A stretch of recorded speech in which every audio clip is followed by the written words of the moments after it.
Good evening. The secret of genius is to carry the spirit of the child into old age, which means never losing your enthusiasm. Welcome to BMC News Live in English, brought to you by Al Hilal Hospital and Medical Centers. I am Vinod Narayanan, joining you with the daily news updates. Today's headlines. Bahrain Parliament unanimously voted in favor of ration card and loan deferral plans. Peace and coexistence is Bahrain's message to the world, Foreign Minister stated. Health Ministry has taken required measures to protect consumer safety. Bahrain launched digital stamp scheme for tobacco products. Around 58 lost lives in Philippines due to landslides and floods caused by tropical storm Megi.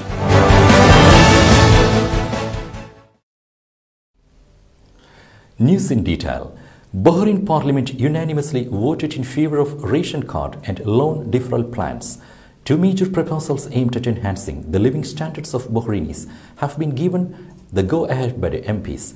Parliament yesterday unanimously voted in favor of introducing a ration card with a fixed sum of money to cover the cost of essential items for low-income families and pensioners. They also approved another proposal to defer all bank loan installments until the end of the year for Bahrainis and local businesses. His Royal Highness the Crown Prince and Prime Minister met several heads of Ramadan Majlises. His Royal Highness Prince Salman bin Hamad Al Khalifa, the Crown Prince and Prime Minister, today met with several heads of Ramadan Majlises within the Kingdom of Bahrain at Rifa Palace. His Royal Highness highlighted the importance of uniting efforts to implement the wide-ranging strategies and plans to achieve inclusive growth and prosperity for all citizens in the kingdom. His Royal Highness highlighted the Kingdom of Bahrain's commitment to overcome various challenges. In this regard, His Royal Highness the Crown Prince and Prime Minister noted that following the global COVID-19 health challenge, the kingdom will shift its focus to increasing economic growth, enhancing competitiveness and creating sustainability as outlined in the Economic Recovery Plan. Peace and coexistence is Bahrain's message to the world, Foreign Minister stated. The Minister of Foreign Affairs, Dr. Abdul Latif bin Rashid Al Zayani, affirmed the Kingdom of Bahrain's keenness to build bridges of cooperation and friendship with its regional and international partners and to present its message to the world in spreading the values of peace, dialogue and coexistence among all cultures, civilizations, races and religions. In light of the wise diplomatic vision of His Majesty King Hamad bin Isa Al Khalifa, this came during the Ramadan Khabka of the Ministry of Foreign Affairs, which was held last night in the presence of the Minister of Foreign Affairs and senior officials in honor of their excellencies, the ambassadors and heads of diplomatic missions accredited to the Kingdom of Bahrain. Health Ministry has taken required measures to protect consumer safety. The Ministry of Health said that it had taken all required measures to protect consumers' safety. The food control inspectors at the Directorate of Public Health have surveyed Kinder chocolate products and found that they are not available in the local markets, it said. The ministry said that it is following upon warnings about some Kinder chocolate products which were withdrawn from international markets over salmonella concerns, as well as notifications issued by the International Network of Food Safety Officials. In a statement today, the ministry said that such products are subject to required lab tests to ensure consumers' safety, adding that there is no reason for panic or worry. Prince Salman bin Hamad Medal for Medical Merit granted to the staff of Royal Humanitarian Foundation.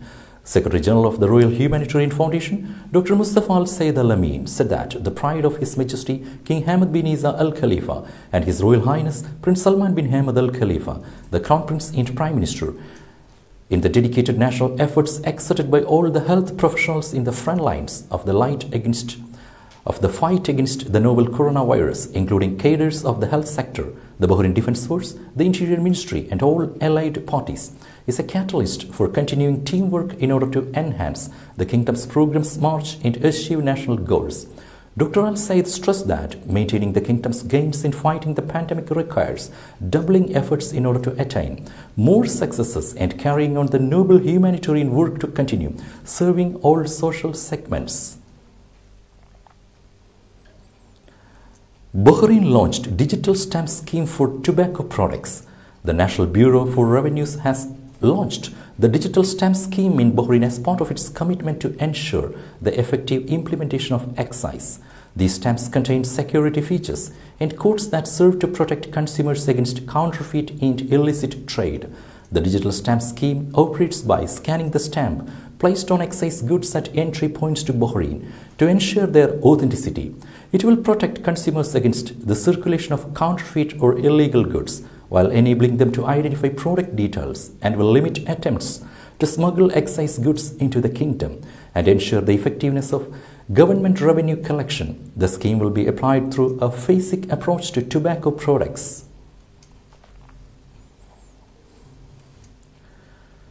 Labour Minister and National Institution for Human Rights President discussed human rights. Labour and Social Development Minister and Labour Market Regulatory Authority Chairman of the Board of Directors, Jamil bin Mohammed Al Humaydan, met National Institution for Human Rights President Ali Ahmed Al Darasi. The meeting discussed the kingdom's human rights system developments and practices. The minister was briefed on the efforts of LMRA in promoting labour and children's rights and combating human trafficking. He referred to the care provided to children and the provision of various health and developmental care. Al-Darasi stressed the importance of cooperation to promote children's rights and the kingdom's position in protecting workers and combating trafficking. Agreement among traders reduced the price of mutton. The price of mutton in Bahrain's main market has reduced as a result of an agreement among the traders. Mutton, which was priced at BD3 per kilo last week at the Manama Central Market, has now been reduced to BD2. Bahrain experiences fall in tomato price. The prices of vegetables including tomato have started to drop in Bahrain after fresh supplies arrived in the country from abroad. The cooling effect has offered a sigh of relief for the public, who have been complaining against the prices of many vegetables remaining on the higher side during Ramadan.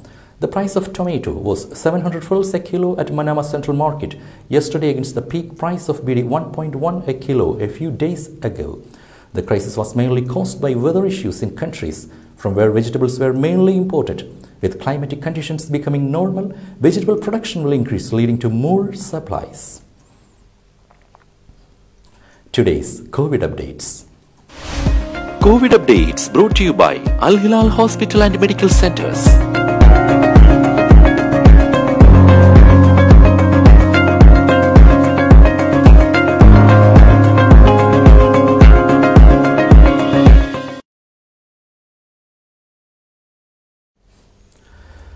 India's Jharkhand operation ended after dozens stuck in air for 40 hours and 2 died while being rescued. Dozens of people were trapped mid-air after cable cars connecting the Trikuta hulls in Diogar collided on Sunday 4 p.m. Diogar Deputy Commissioner said rescue operations, which had to be stopped after sunset, were resumed early morning so that the remaining trapped people could be evacuated. The densely forested area surrounded by hills and trolleys dangling at heights of up to 1,500 feet made it difficult for the ground teams to rescue the stranded people.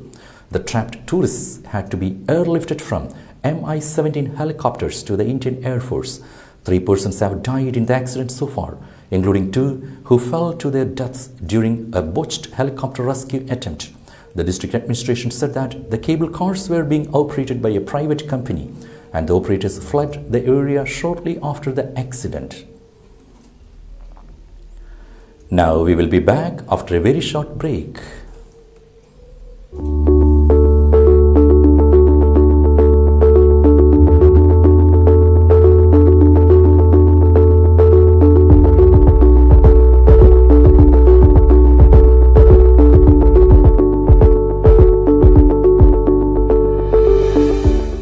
The 16th branch of Megamart and Macromart supermarkets in Bahrain has opened in Sahala.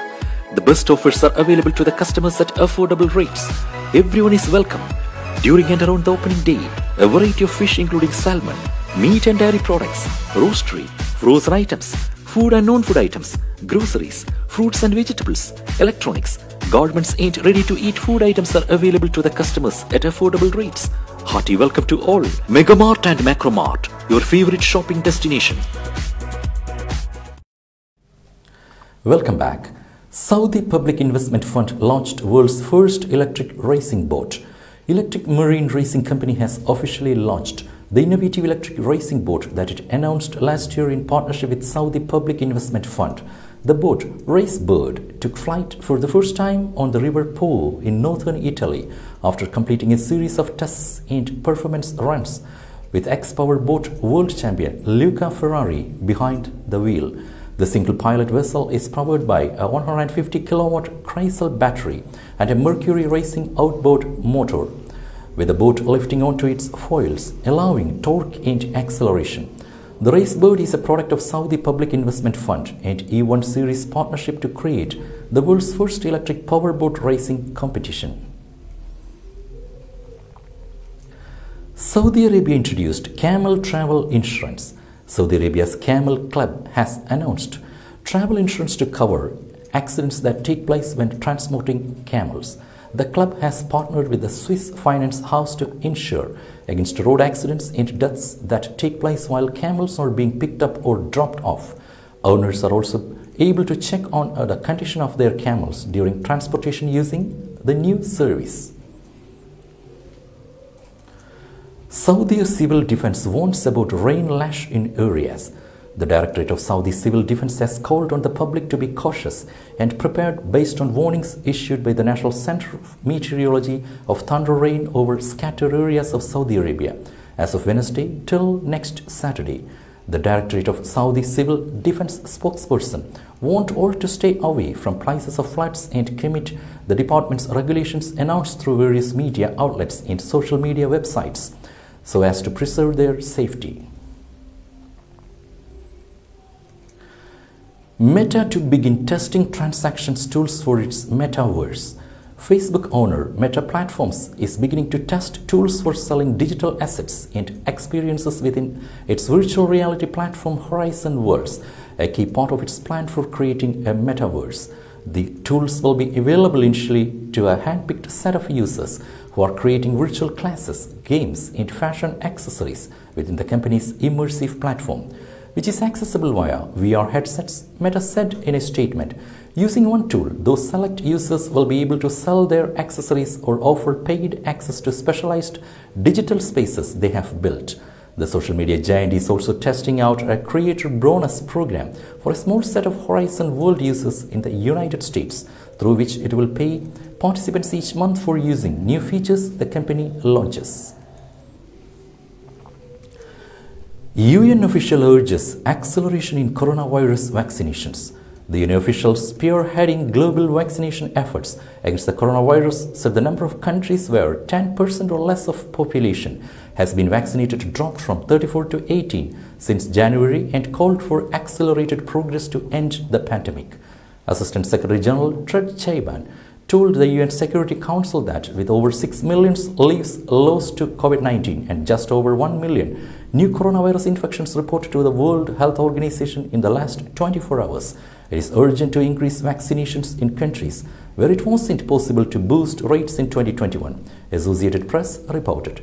The next 6 months are crucial, he said. Chaiban said more than 11.1 billion doses of vaccines have been administered globally, and 124 of the 194 WHO member nations have vaccinated more than 40% of their populations, and 51 countries have reached more than 70%. However, in low-income countries, the rate is only 11%, he said. In WHO's African region, 83% of the people remain unvaccinated, and its Eastern Mediterranean region, which includes Afghanistan, 51% haven't gotten a first jab. Around 58 lost lives in Philippines due to landslides and floods caused by tropical storm Miggy. The death toll from landslides and floods in the Philippines rose to 58 on Wednesday, official tallies showed, as rescuers dug up more bodies with their bare hands in villages crushed by rain-induced avalanches of mud and earth. Most of the deaths from tropical storm Miggy, the strongest to hit the disaster-prone archipelago this year, were the central province of Leyte, where a series of landslides has devastated communities. At least 47 people died and 27 were missing after waves of sudden soil smashed into farming settlements over the weekend, local authorities said. Just over 100 people were injured. South Africa's Durban area hit by heavy floods, 45 dead. Prolonged rains and flooding in the Durban area of South Africa have claimed the lives of at least 45 people, damaging the port, major highways and surrounding areas in KwaZulu-Natal province, according to local officials. South Africa's military has been deployed to Durban and the surrounding eThekwini metropolitan area on Tuesday to assist with rescue operations and residents flee flooded areas, Associated Press reported. Authorities are providing shelters for several hundred people whose homes and possessions were washed away by the floods, and technicians are working to restore electricity to areas where power had been knocked out. With that, we come to the end of today's news. Stay tuned for daily news updates in BMC News Live English at 7:30 p.m. every day. I'm Vinod Narayanan signing off from BMC News Live. Good night.